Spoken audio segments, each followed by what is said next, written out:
Chers frères et sœurs, bonsoir.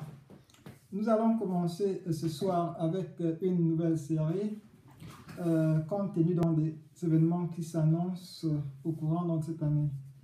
Alors, ce soir, nous allons parler donc du parallélisme entre les fêtes juives et l'avènement de Jésus. Alors, tous ceux qui aiment Jésus, ce sera une curiosité pour eux aussi de savoir comment est-ce que le calendrier juif fonctionne.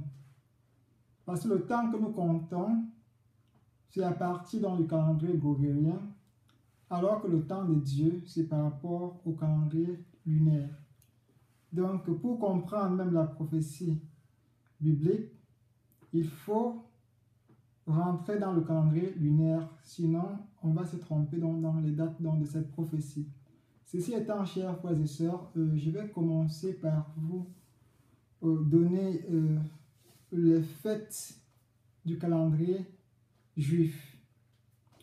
Au premier mois du calendrier juif, il y a 3 fêtes. La fête de Pâques, la fête du pain sans levain et la fête des prémices, donc qui est encore appelée dans la fête des premiers fruits. Au 3e mois, on a la fête des Pentecôtes. Ça veut dire que 50 jours après la Pâque, il y a la fête des Pentecôtes. Au 7e mois, il y a 3 autres fêtes. Il y a la fête des trompettes, que les Juifs appellent Rosh Hashanah. Il y a la fête de Yom Kippour, donc qui est la fête des repentances, qui se passe au 10e jour de la fête des trompettes. Et enfin, il y a la fête des tabernacles qui se passe 5 jours après le Yom Kippour, alors qui est encore appelé Sukkot en juif. Voilà. Je vais vous montrer le parallélisme qu'il y a entre les fêtes juives et les fêtes de Jésus. Alors, je vais m'expliquer. L'origine même de la fête de Pâques, c'était quoi? Il s'est passé que quand le peuple de Dieu était en Égypte, donc comme esclave, pour sortir dans ce peuple de l'Égypte, il a fallu que le Seigneur envoie un certain nombre d'épidémies.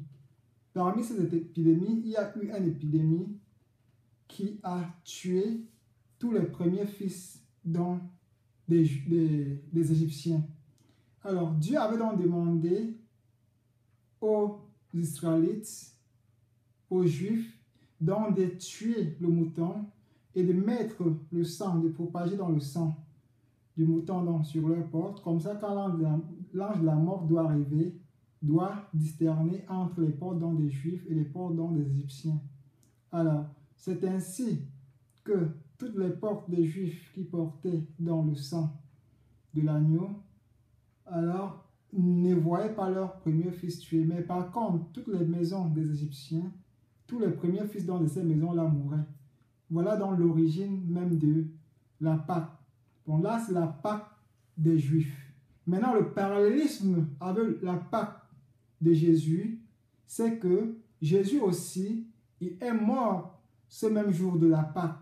Donc maintenant, Jésus revient maintenant comme l'agneau sacrifié pour nos péchés, afin que quiconque l'accepte comme sauveur ne mourra plus. Alors, il y a aussi le parallélisme. Je vous ai dit que dans le premier mois du calendrier juif, il y avait donc la fête des prémices ou la fête des premiers fruits.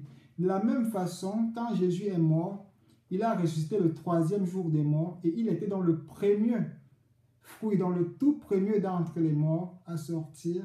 Et il est maintenant allé s'asseoir à la droite du Père où il reviendra bientôt juger les vivants et les morts. Alors, un autre parallélisme. Alors, quand on va au 3e mois du calendrier juif, on voit la fête de la Pentecôte. La Pentecôte pour les Juifs, c'est quand? C'est quand au mont Sinaï, Dieu a donc envoyé un feu sur 2 tableaux que Moïse tenait pour donner les 10 commandements. Exactement la Pentecôte, quand Jésus est venu, quand Jésus est monté aux cieux, 50 jours donc après la Pâque, 50 jours après que Jésus soit mort, alors il est monté aux cieux et il a envoyé ce qu'il avait promis aux croyants. C'était quoi? Le Saint-Esprit. Vous pouvez le voir dans le livre des Actes, à partir du chapitre 2 du livre des Actes, du premier verset au verset 40. Si vous lisez dans ces versets-là, vous allez bien comprendre exactement dans la première manifestation de l'Esprit Saint. Alors, qu'est-ce qui s'est passé ce jour? Alors, il y avait dans les disciples de Jésus qui priaient dans une salle et subitement, il y a un feu d'esprit qui est venu et est entré en eux et ils ont commencé à parler en des différentes langues. Alors, vous voyez bien le parallélisme entre les deux Pentecôtes, pardon. Le Pentecôte du temps de la sortie des Israélites en Égypte, pour la terre promise. Alors, Dieu avait envoyé les commandements, les 10 commandements. Il y avait un feu qui est venu. Et quand Jésus aussi maintenant, il est mort, 50 jours après, il y a un feu du Saint-Esprit qui est venu. Alors, c'était l'avocat que Jésus avait promis à tous ceux qui devaient l'accepter comme sauveur et marcher suivant les commandements de son Père. Alors, allons de l'autre côté, alors au 7e mois du calendrier des Juifs, là où il y a la fête des trompettes, il y a la fête de Yom Kippour, qui est la fête des repentances, la fête des tabernacles. Alors, du côté juif, du côté de l'histoire, dans la tradition juive, ou bien dans l'histoire, dans la tradition des lois que Moïse avait laissées, alors ces fêtes sont toujours célébrées dans les lois de Moïse. Alors, mais depuis que Jésus est venu, alors les lois de Moïse ne sont plus appliquées à tous ceux qui sont des fervents chrétiens. Alors, je vais d'abord expliquer ce qui se passe pendant ces 3 dernières fêtes. Alors, déjà, le premier jour de ce mois, il y a déjà la fête des trompettes, que les Juifs appellent ça Rosh Hashanah. Pendant cette fête-là, alors les Juifs utilisent ce qu'ils appellent shofar, c'est la trompette, ils doivent siffler ça, ce sont des signes de repentance, tout le monde doit se répandre, tu vois un peu, c'est un appel, c'est un signe d'appel.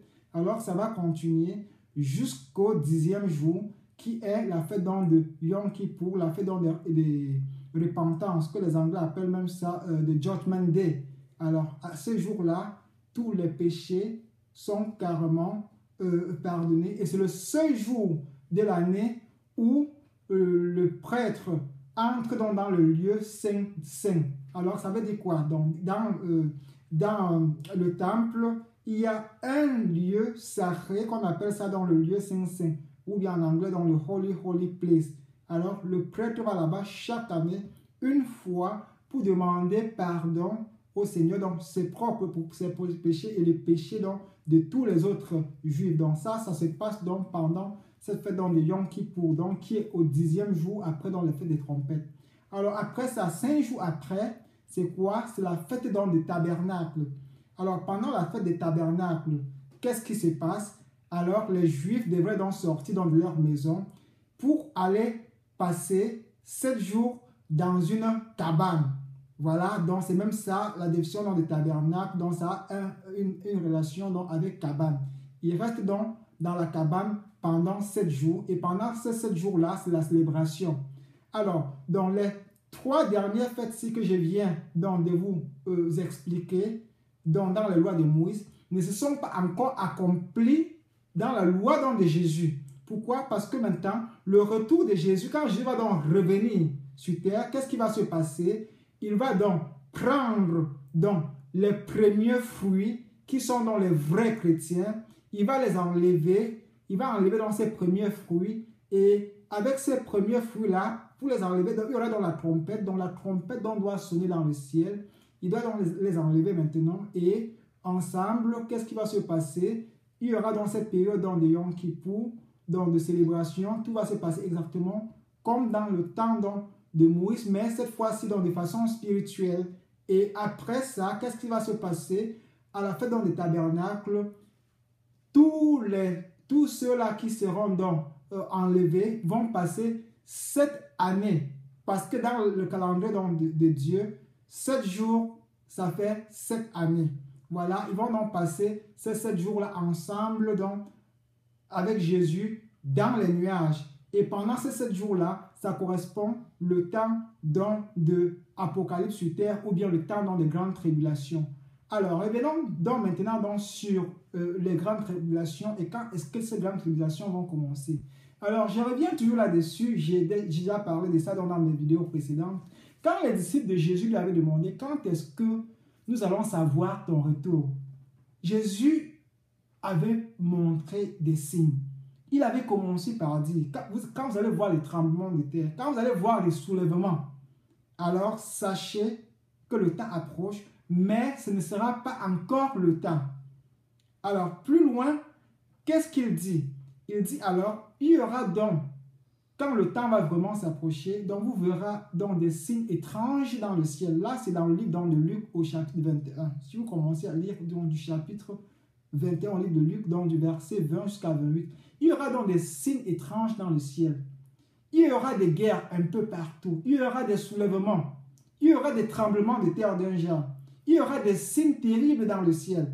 Et maintenant, quand Jean est venu nous parler donc de sa vision donc, dans le livre d'Apocalypse, alors il dit que dès que vous voyez l'habit dans le soleil porter un habit noir et ensuite la lune se transformer en sang, alors apprêtez-vous. Donc, je vous invite, chers frères et sœurs, donc, de lire Apocalypse au chapitre 6, donc le verset 12. Donc, ça pourra donc vous donner une information donc, pour être un peu plus précis. Alors, sachez déjà que ce temps arrive. Alors, maintenant, je vais encore vous donner un élément donc, dans la Bible qui doit donc vous édifier et vous permettre de comprendre et de voir que ces signes-là sont déjà là.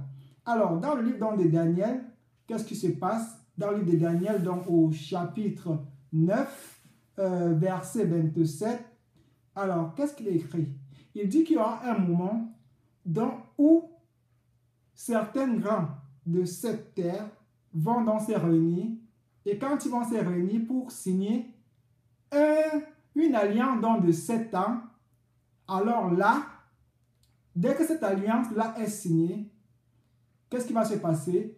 Les tribulations vont commencer, donc les 7 années de tribulation vont commencer. Alors, donc c'est le signe capital qui doit nous permettre de savoir que les grandes tribulations ont commencé.